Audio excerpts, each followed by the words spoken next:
Hey, Briar. You were late for the reading Google Meet, so what I'm going to do instead is I'm going to read chapters 13 and 14 out loud. I want you following along. Oop. And then you'll answer some questions that everybody answered at the end, okay? So following along with me, you need to open up your book to page 87 where you see chapter 13.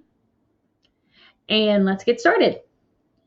Chapter 13. Me and Winn Dixie got into a daily routine where we would leave the trailer early in the morning and get down to Gertrude's Pets in times to hear Otis play his guitar music for the animals. Sometimes Sweetie Pie snuck in for the concert too.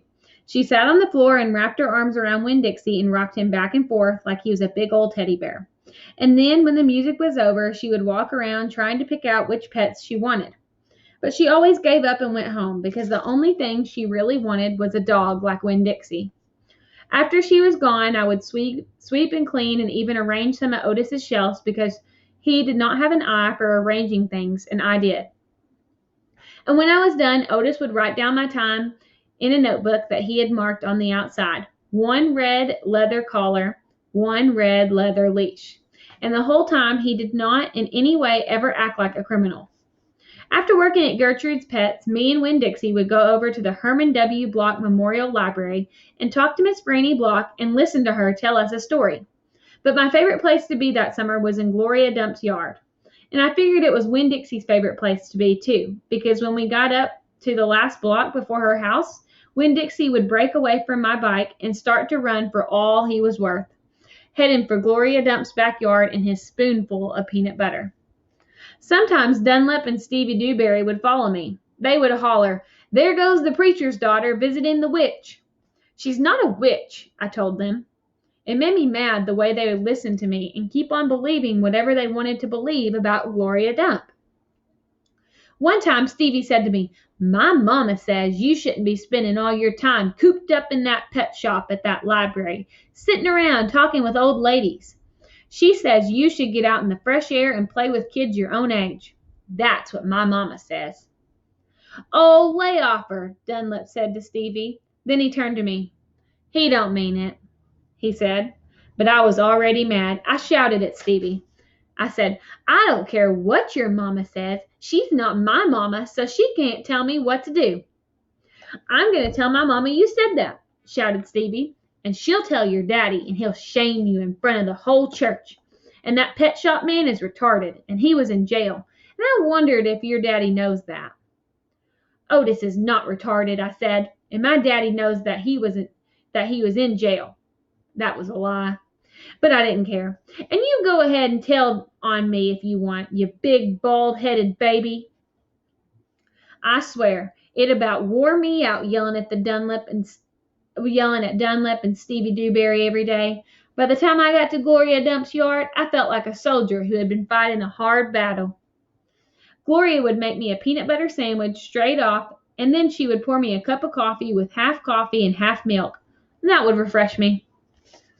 "Why don't you play with them boys?" Gloria asked me. "Because they're ignorant," I told her. "They still think you're a witch. It doesn't matter how many times I tell them you're not." "I think they are just trying to make friends with you in a roundabout way," Gloria said. "I don't want to be their friend," I said. "It might be fun having them two boys for friends." "I'd rather talk with you," I said. "They're stupid and mean, and they're boys." Gloria would shake her head and sigh, and then she would ask me what was going on in the world and did I have any stories to tell her, and I always did. Chapter 14. Sometimes I told Gloria the story Miss Franny Block had just told me, or I imitated Otis tapping his pointy-toed boots playing for all the animals, and that always made her laugh. And sometimes I made up a story and Gloria Dump would listen to it all the way through, from the beginning to the end.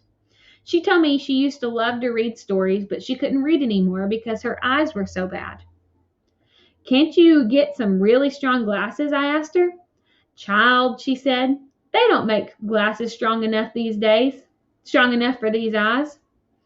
One day, when the storytelling was done, I decided to tell Gloria that Otis was a criminal.